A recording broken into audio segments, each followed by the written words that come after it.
Welcome back to Morning Express. It's time for State of the Nation. I'll introduce the panel that we have this morning, and I'll start with my extreme left. We already had him on the newspaper review. That's Dismas Mokua, who is a political analyst. Good to have you.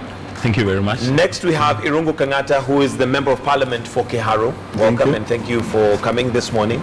Last but not least, we have Mwenda Bijiwe, who is a security consultant and analyst. Great to have you as well. Thank you. All right, gentlemen, I know our main subject this morning is to do with the closure of the Dadaab refugee camp and also looking at security, but we cannot ignore IEBC, which has been in the headlines for a while. And let me start with you, Mheshimiwa Irungu Kangata, because it had been viewed previously, and maybe I'd like to hear what you have to say, like the government was in cahoots with IEBC, but there seems to be a change of things now. Well, my point is very clear that at any one point it is to our own advantage that we change this commission, because we do have numbers. If CORD pushes us to change this commission, it is to their own disadvantage, because they have to come to Parliament, and we shall ensure those people who join there, they are not very problematic to us. So if So are you saying that the people who would be selected would be their what do they call, judgment would be compromised because they'll favor Jubilee? No. The point is real politics now. Now here I'm not talking about from an idealistic point of view. If I was called, I would not be pushing for the change of IEBC commission, because all instruments of power currently are in favor of Jubilee. If I were them, I would be pushing for proper procedures, for fairness and whatever, but pushing for the change of commissioners, whereas it is us who has the numbers in Parliament, is not to their own advantage. So the point is, to us, we don't mind. They stay, fine. They go, so you're okay fine. with the current commissioners that are there, despite the fact that it's not just CORD, by the way, who have come out to say that they're not happy with having IEBC as the arbiters for 2017 election? From one level, I'm not happy with them in terms of the way they manage their finances. They have very serious audit queries in Parliament. So to that extent, I think they should be investigated. I also have issues with how they employ people. I know of cases where serious issues of nepotism has been raised against them. I also know that some of the commissioners are being investigated by international crime agencies regarding to the issue of Chicken Gate. But on the other hand, I am aware they have conducted several elections which appear to be free and fair. They conducted 2013 in a very professional manner. They have even made rulings which we people in Jubilee we feel are not fair, in terms of like the issue of Senator Wetangula's case. So to that extent, I think there are issues which we need to look upon. But on the other hand, I don't support the idea of CORD of pushing them out, but using you're being uncommitted, because you're saying on one hand you are not happy with them, on the other hand you're happy with them. Which is it? Well, the point is they have their weaknesses, and I think that's why the president has welcomed anyone to come and discuss that issue. But on the other hand, I think they have their strength, and their strength is they have fairly conducted the elections in a fair and a democratic manner. Take into account, if we remove them, we shall be having a situation where you are employing people who don't have experience in management of elections. It will only be 1 year to the election, and therefore it makes sense in my own assessment, probably we retain them. But even if they go, we in Jubilee, we shall not lose sleep, and that's the point that CORD ought to be knowing. Okay, let me come to you, Mwenda Bijiwe, in terms of looking at what is happening even in the political scenario, and looking at IEBC as one of them. It looks like we're already on a very high octane environment when 2017 is about 15 months away, yet we are already feeling some bits of tension when we look at the political terrain. Yeah, I mean, the last couple of months we've seen political temperatures rise, both nationally and those of us who come from the regions in the counties. But I think we need to be careful as a country not to set our country up for, post-election violence like we did last time. And I would want our brothers in the other, political divide, the CORD divide, to especially be very cautious about this. We had immense political problems after the elections in 2007. And now with the collapse of the ICC cases, or the acquittal of the accused at the ICC, and some comments that have been attributed to, CORD leadership, on the fairness or the thoroughness or the effect, effectiveness of the ICC. I think we are setting up our people to impunity. And when, for example, we advocate for extra constitutional means to remove IEBC, politicking on the streets, I know CORD Brigade has completely agreed that the only way to get these commissioners out is to go and demonstrate peacefully. But again, this is one of the older ways that were outdated by the current constitution, which we all agitated. It is constitutional, but the strategy is an ancient one. It was during the era of a president who would not listen to people, when there were no institutions. Now we have the judiciary, which is working. We have parliament that is reformed. We have many other institutions that have been improved. So why would we still be going out to politic and get some tear gas on our face at the end of the day? How about we take the constitutional way, go through the process as it's required by the law? Now, I see some of these things as outdated. It's my 2 cents. Okay, but it looks like they're making progress in regards to that, because previously there was no negotiation on the table, but it looks like now the National Assembly may have adopted a negotiating environment. Actually, one other dimension that I don't know if CORD has really paid attention to is the fact that half of those commissioners are Muslims. The moment the Muslim community say you are protesting against the commission because it's led by Muslims, I don't know if CORD is going to be able to deal with that. But good luck to them. Let me come to Dismas and your feeling on where we are today, and hopefully that this can be resolved sooner than later. Well, number one, what CORD has been doing is anchored in law. I mean, the Kenyan Constitution, and Irungu is a lawyer, he would advise, if the contrary is the case, that you are allowed to picket, you are allowed to do demonstration, provided you do not destroy lives and property. And CORD has done it very well. And CORD has been asking for dialogue, a conversation around the restructuring of IBC for a long time. And it seems to me that when they saw they're hitting a dead end, they decided to go to the streets and engage in demonstrations. And one can easily come to the conclusion that the presidency has decided to change its tune simply because of the demonstration. So there's nothing wrong, and one is not fair to say that it's an urgent form of asking for change, and this happens all over the world. Recently, when there was a crisis in the UK, there was a demonstration. Dr. Trump has been organizing demonstrations.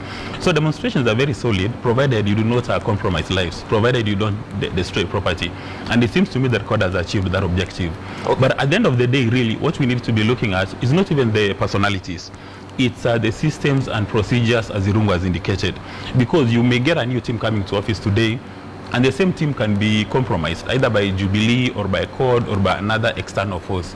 So what we need to ensure, and now the ball stops with Irungu when he goes back to the National Assembly, is to ensure that we have those bulletproof systems and procedures, that it doesn't matter who is sitting at the IBC.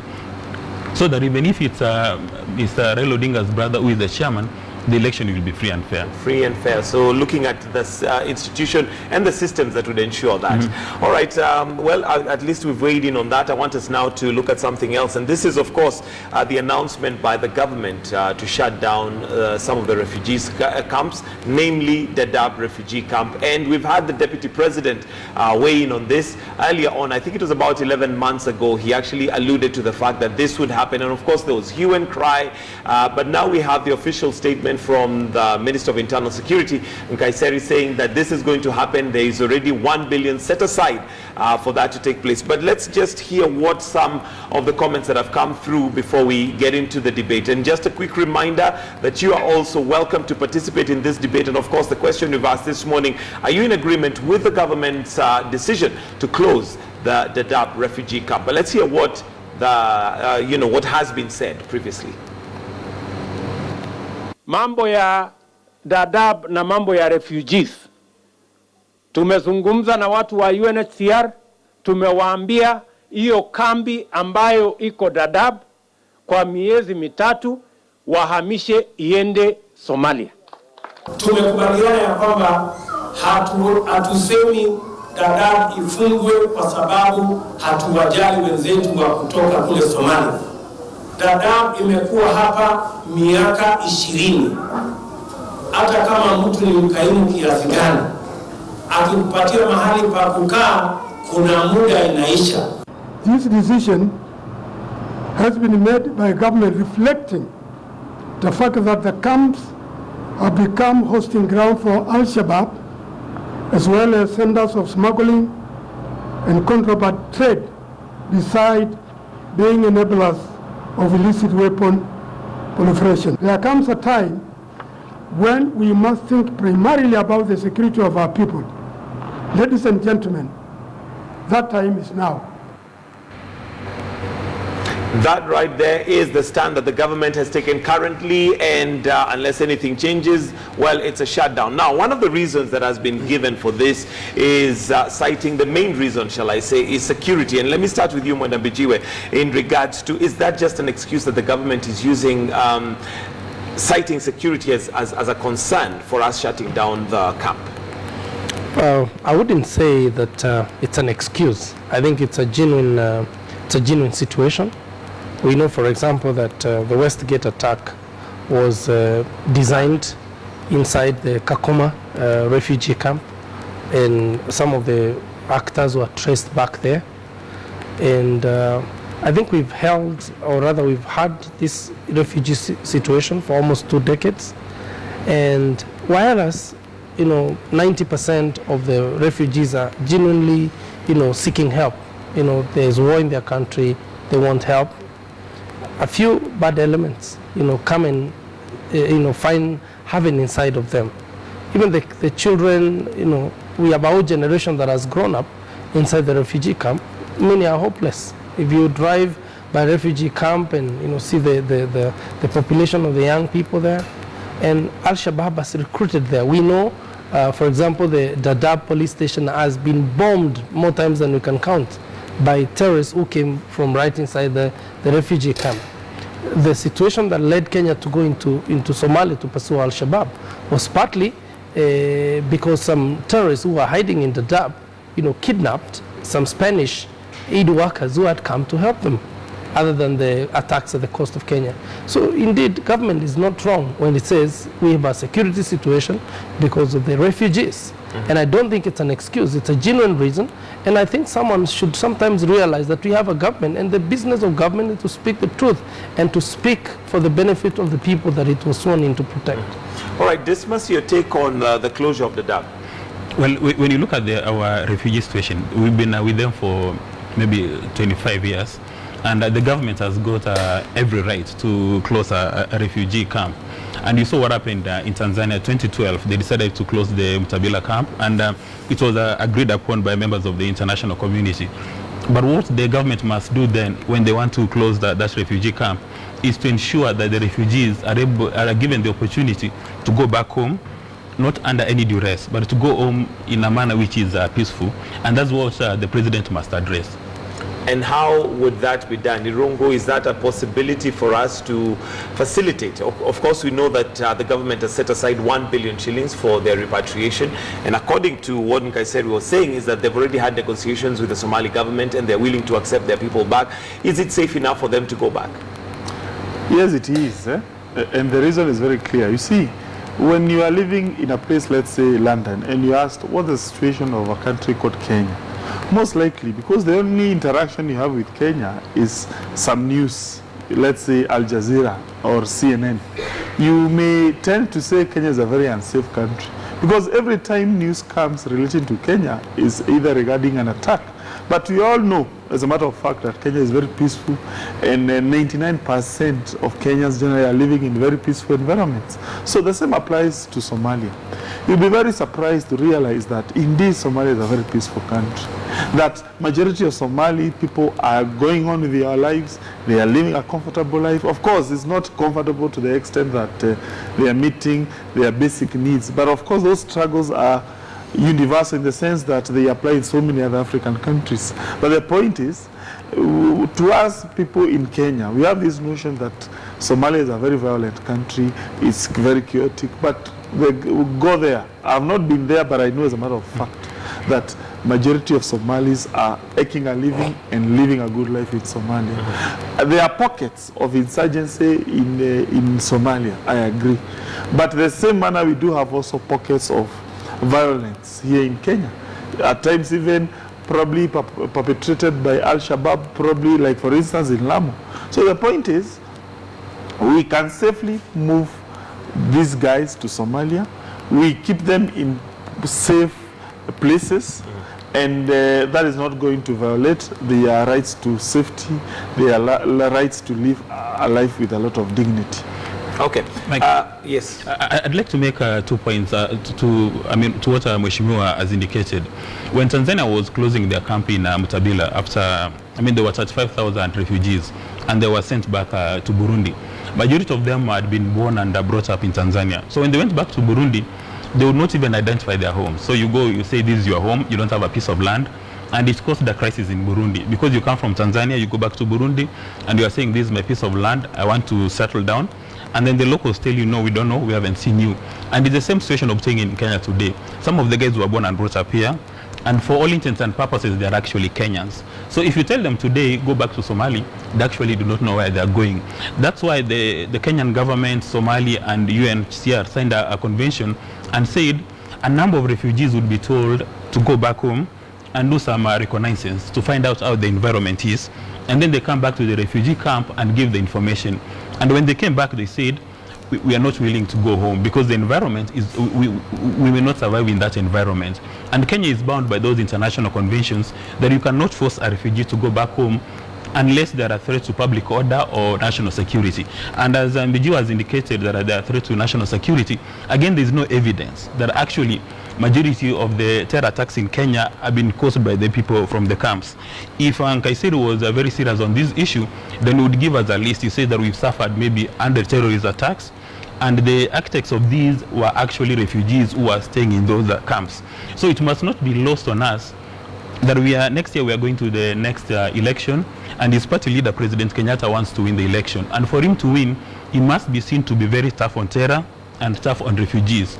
And when you are tough on terror and refugees, you elicit national emotions, and you easily win an election. That's what Donald Trump has been doing in the US. So you're suggesting that it's a political move, right? This is a political move, and in as much as the professionals and members of Jubilee and CORD will not accept, this is a political move because Kenya suffered a lot of terrorist attacks which have almost been neutralized, and the president, as the commander-in-chief, he must tell people that I'm tough on refugees, I'm tough on terrorism, for him to win an election.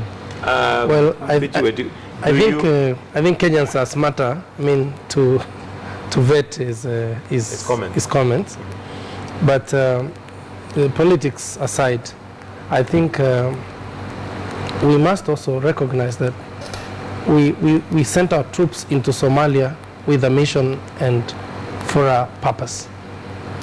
The mission was go inside Somalia, enforce peace, not keeping. There was no peace to keep. We needed to create the peace. So they've been working very hard at it, sometimes at very high costs, like El Ade attack. Me and you spent that morning here talking about El Ade attack. Absolutely. We didn't even know what was going on. That is very high price to pay, And because that was part one of the strategy, part two is create the peace and send the people back in. These refugees, unlike what most pundits think, these refugees are cultured on peace. I like the example my brother gave about those that went in, to do a reconnaissance of their country, regardless of the fear they may have come back with. But what he didn't tell us is actually when they went to their country, in them they were carrying a culture of peace, a culture of development. They've stayed in that. Which have been taught within the camps. Exactly, they've been cultured in a country where there's peace. There's a lot of hardship and difficulty in the area that these people are, but they have lived, a good life, a comfortable life. They have, some children have been born there. Those who came in, pregnant, have given birth to those kids, and those kids are almost 25 years old now in the refugee camp. These 25-year-olds are going back with a culture of peace inside of them. And as they go inside Somalia, the transformation that is going to happen in that country is exactly what these people have been cultured on. And therefore, in spite of the fact that there could be fears and instabilities, the best dignity we could give these people is to actually force them to go back to their country and give them the courage. Everybody suffers a level of fear. Even me, I'm afraid of some things. But sometimes you got to do some things beyond your fear. We got to lead these people inside their country and say, look, get rid of your fears, Somebody has to pay the price for the country to stand, and we cannot guarantee or give you dignity of humanity by keeping in a refugee camp. Some people are soon turning to be grandmothers and fathers in a refugee camp. That's such a dishonor to human dignity. The best dignity we could give them, even as a country, a mother country, sister country like Kenya, is to send these people back in, and our armies and troops there. Our troops are there. They're going to have to supervise these people's resettlement and peace in their country, and that's the best gift you could give these people. All right, let me come to you, Rongo Kangata, and look at the procedure of actually repatriating them and having them go back to their country. Because like you've mentioned, we do have children who have been born there, some who even grandchildren are there, and the grandmother is there. But we do know through the arrangement of refugee status, there are those procedures that you take when you are a refugee. Possibly you're integrated into the system, maybe even get a job. So when we talk about repatriating them, who exactly are we repatriating? Are we repatriating those who've been integrated and have become, part of the society as well? Can I first counter some two issues that my brother here raised? Two issues. One, I do not think that Kenyan government is going to take these Somalians to their original homes. To the best of my knowledge, this is just an issue of removing this camp from Kenyan side, putting that camp into Somalia side. So the idea of a person going to look for his original home and finding it is not habitable, I think is neither here or there. Because an issue of taking these guys out of Kenya, place them into another refugee camp inside Somalia state. Of course, unless one is saying Somalia does not have a land that is almost equal as Dadaab where they can be kept, which of course is not true. So the point is, we are not taking these guys back to their original homes. That's number one. Number two, are we violating the international law? He purported to say that indeed we may be in violation of international law. No, we are not. Why? International law has several sources. We have what we call opinion by major legal scholars. We have what we call treaties. We have what we call international customary law.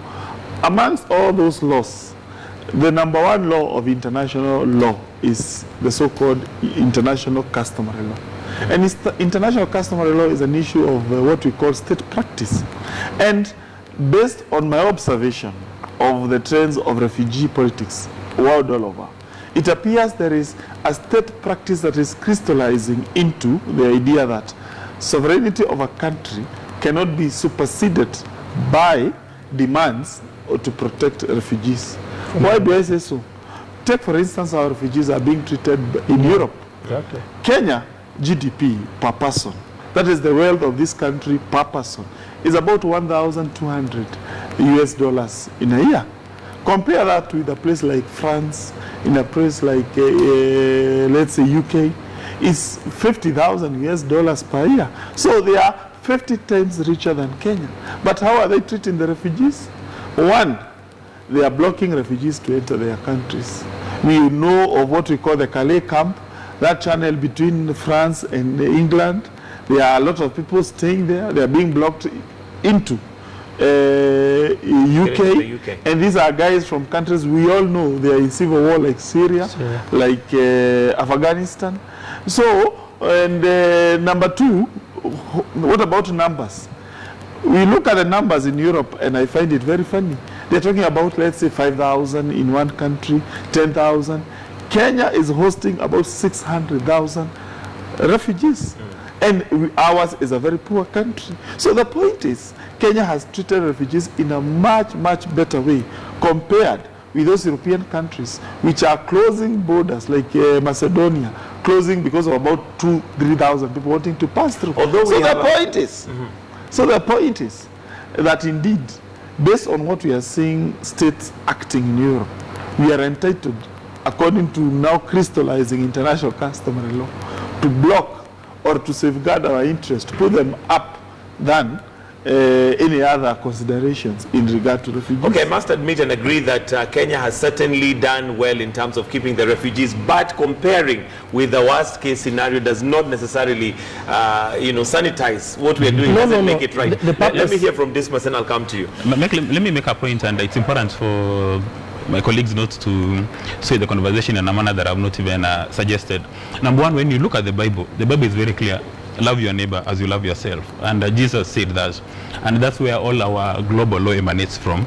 And I'm not suggesting that we should even invite more refugees so that we get to 1.2 million. All I'm saying is that the 1951 UN Convention lays down specifics on how to manage refugees. And Article 32 said the only time you can kick them out without any procedure is when they engage in crime. When they're a threat to national security or public order. At that stage, then you can kick them out without any consideration. However, because they're in Kenya, they came to Kenya to seek refugee because they know that their countries were in trouble.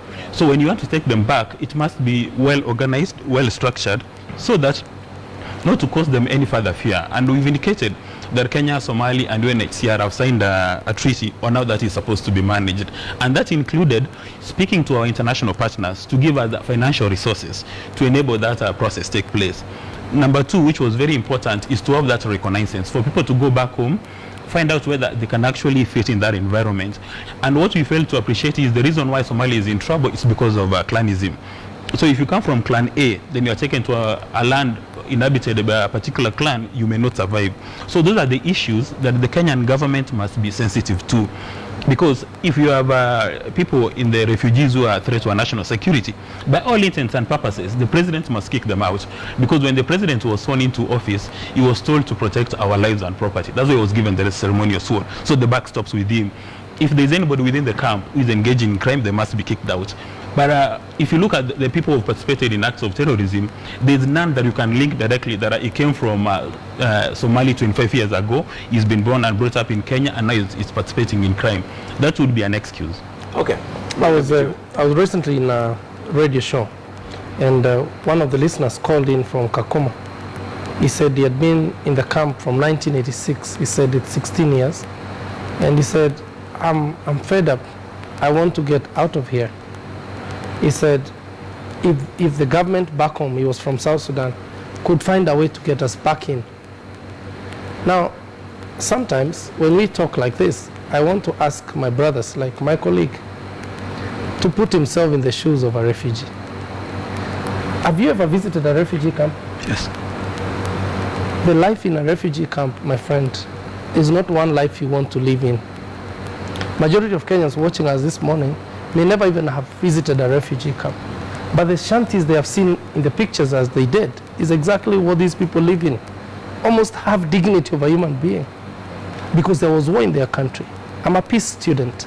And we say nobody invited war on themselves. Somebody brought the war on you and there was trouble. Now, I would disagree with Mheshimiwa on the point of these refugees will leave here and go to a refugee camp inside.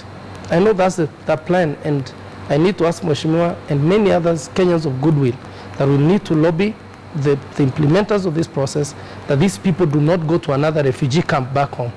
Let them go to their homes, not even to their homes, to new homes. Let them go find new land, consider the clan factor like my colleague said, and because there's a government there. By the way, Somali changed when Ban Ki-moon flew into Mogadishu. Somali changed when Britain opened their embassy in Mogadishu. Somali changed when France, Turkey, and other countries opened their embassies in Mogadishu. According to the international community, there is a plan and a strategy and a new dawn on Somalia that has emerged. And this idea of keeping Somalis in a refugee camp, most civil societies and organizations that work with refugees in the refugee camps are now complaining. And I really hope my brother is sincerely, from his heart, is not a beneficiary of those organizations that get funding from abroad so that they keep these people in a misery and miserable situation, so that they keep getting money. The ulabalu you're hearing now is because some people are going actually to lose some paycheck. There is not going to be no more money coming to the organization because these people are going back home. I was in the military when Operation Lifeline Sudan, OLS, the base in Rokichogio was there. And one day the UN woke up and said, we want to dismantle Operation Lifeline Sudan, OLS. And people, got sacked. I saw people boarding planes to come back home, and some people are afraid to lose jobs. And I would rather they lose jobs, but we raise dignified human beings, Somalis, who are going to be of a better use in the future than a paycheck in the hand of one employee of some organization. Okay, and at this point, I'd like to just let us, for those of us who are watching, in case you'd like to participate in the conversation by telephone, feel free to call. We'll give you an opportunity to do that, and we shall give you, especially if we have maybe somebody who's watching from a refugee camp or a refugee. There's no point of us sitting here and trying to say how life is in the camp, yet maybe none of us has actually ever lived there. Dismas. Yeah, I'd like to make a point. When you go to the refugee camp, and I've had the opportunity of visiting the refugee camp on 2 occasions in my capacity as a political journalist, and so Mbijue must be advised that I don't work for the civil society. I'm not a beneficiary at all. And when you're looking at these arguments, it's important to look at the logic and drive the emotion out of it. The refugee camps, it's not a 5-star facility. It's not a Serena hotel where you go sit and while by the swimming pool as you're having fun. The conditions are deplorable. When you see a normal human being staying in a shanty, the way it's indicated, conditions probably more complicated than your slum in Nairobi, Kibera, or Kawangware, then you must know that the situation back at home is really bad. Because every human being wants to lead a dignified life, but you've been pushed to that corner. And anybody in the camp today who says, I'm sick and tired of being treated as a refugee in Kenya, UNHCR has got a mechanism to do individual repatriation. So the moment you are sick and tired, you say, I can't live in these conditions anymore, you can go back home. So it's unfair for anybody then to say that those refugees, a number of them want to go back home, but they can't because the living conditions in Kenya are very solid. And it's important for us not to miss this particular point, that Kenya signed those conventions, the 1951 UN Convention, and even there was one by Africa Union, that if you want to sort out the refugees, it must be structured in a manner that does not harm the interests of the refugees. Tanzania has done it. They repatriated, or rather they closed the camps and the people went back to Burundi. And a few days later, they were back because of the environment obtaining back at home. So I'm not suggesting that, no, we are very happy with the refugees, let them stay in Kenya. No, we need to close the camps, but in a manner which respects human dignity. All right, let me take a call from Joseph Makuti in Kayole. Good morning, Joseph. Good morning. Yes, Joseph. Yes, mine is to make a brief comment. Sorry? Mine is to make a brief comment on the issue being discussed at the moment. Okay. Now, the problem we have in this country is that we have analysts who are not really professional. They express their opinion depending on their political leanings. And we have to human to other people out there. We have people who are born here in those camps like the DAP. They have grown in Kenya knowing that they are safe. When you push them out of Kenya to another refugee camp in Somalia, they would be easily radicalized. And this situation could get back to Kenya and be counterproductive. So before we make any comments about moving people forcibly, let's think about repercussions. Let's not see a political opinion just support the system. Okay. Because making analysis on issues like this has to have a professional bearing, not a political leaning. It would be counterproductive to move people forcefully. Let the people move on their own volition. All right, thank you very much, Joseph. About okay, I think we've got your point, Joseph, and the line is not very clear. I can just about make what you're saying. Let's take a call from Joshua Otieno in Kisumu. Good morning, Joshua. How are you? Yes. Yeah, I'm Patricia from here. Okay. Yeah, I have a comment over the issues that we are talking on. Go ahead, please. Yeah, there is something I want to agree with Mr. Mwenda. Sorry? There is something I want to disagree with Mr. Mwenda. Mr. Mwenda is saying that in Somalia we have our troops and we are going to consider the refugee when the refugees go back to Somalia. They're going to consider? Mr. Mwenda is saying that our troops are going to protect they are going to protect the refugees in Somalia when the refugees go back. That one I don't want, that one I'm not supporting, and I'm saying that one won't happen. Because the reason is, hello? Yes, go ahead. Yeah, the reason is when the refugees go back to Somalia, there is nobody who is going to take care of them because in the past there are so many refugees, they don't know how they're going to find their. Okay. All right, Joshua, unfortunately the line is also not very clear, so let's move on to another call from Madenge. Good morning, Madenge. Hello? Yes, Madenge. Hey, habari wa? Mzuri. Nitazungumza Kiswahili ndio watu wote waelewe. Sorry? Nitazungumza Kiswahili ndio watu wote waelewe. Mimi nilikuwa nataka kusema mambo ya refugees hizi bado nataka kuuliza swali kwanza, tunapeleka refugees wapi, wale ambao ni refugees gani? Kwa sababu refugees tuko nao mitaani. Nairobi siri yote imejaa refugees. Sijui kama ni hao wanapelekwa Nairobi na Mombasa kwa tumejaa refugees, ndio wamenunua manyumba, ndio matajiri, ndio wana mabanki, ndio wana nini. Sasa tunapeleka refugees maskini ama tunapeleka refugees ambao tunaandika kwa mabanki ndio mabosi wetu. Aya, sawa, asante Madenge. All right, Mwenda Bijiwe, there was a question there for you before I come to Mheshimiwa and Dismas, and that was regarding the safety of the refugees. The safety of the refugees, yes. Please, I would ask the viewers to try and understand, the phases of this thing. First of all, we get African Mission get into Somalia, and while that is happening, we get an election going on in the country. We establish a government. We move from the transitional federal government, TFG, that was based in Baidoa. Now it has evolved into the national government in Mogadishu, with a president who is elected by the members of parliament. Now that is cushioned by an African Mission presence in Somalia. Peace is established to a large extent. Operations like Okoa, Kisimayu have been mounted. Al-Shabaab has been kicked and pushed to the wall.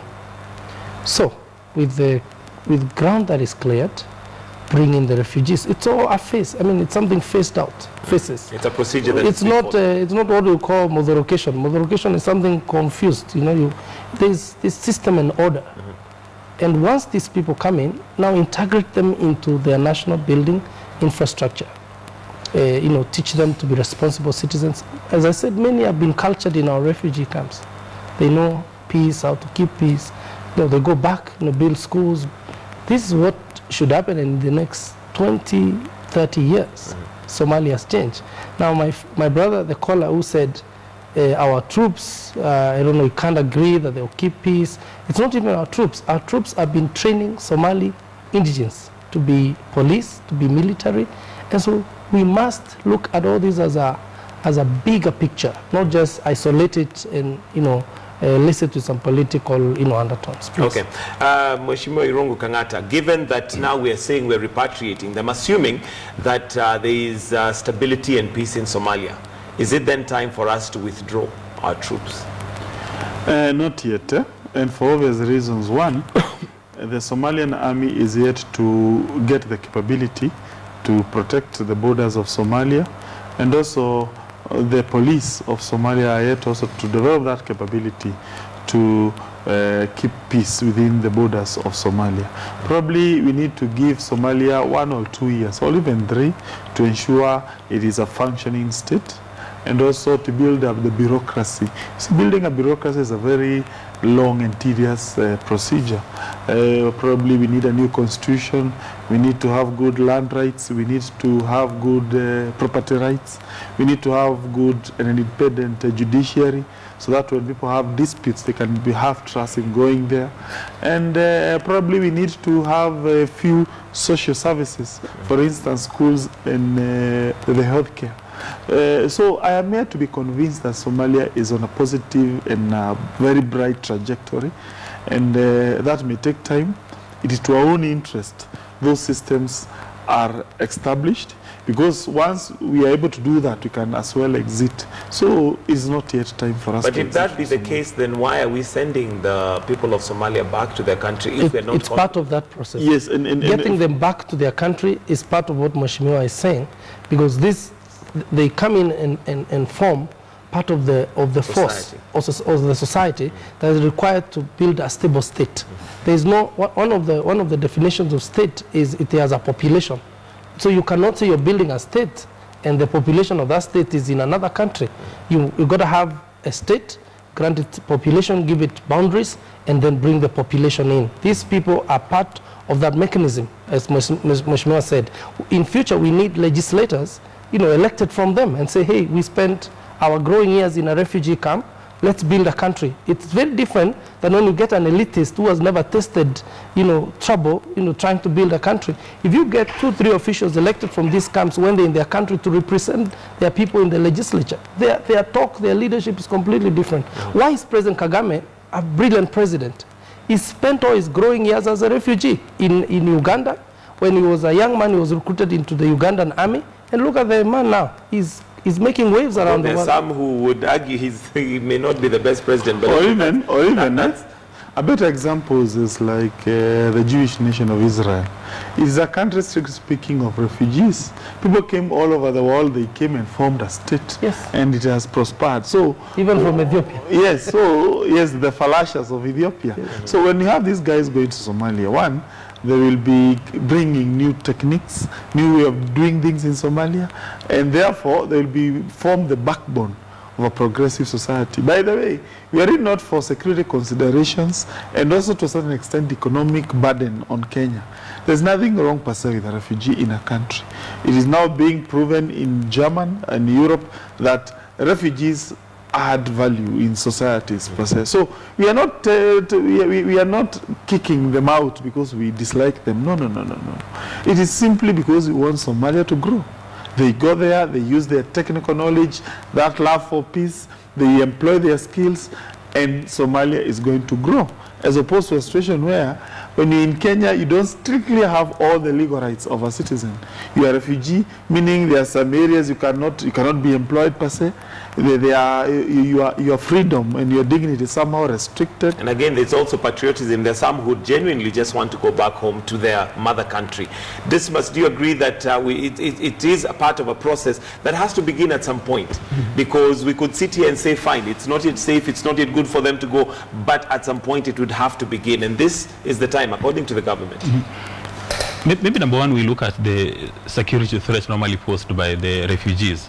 Part of the reason why you've had attacks in Europe the last couple of days, people who come from Syria purporting to be refugees, well, in fact, they are criminals. And the intelligence system has been able to apprehend them. And that's why the European Union is very nervous when they're dealing with these refugees.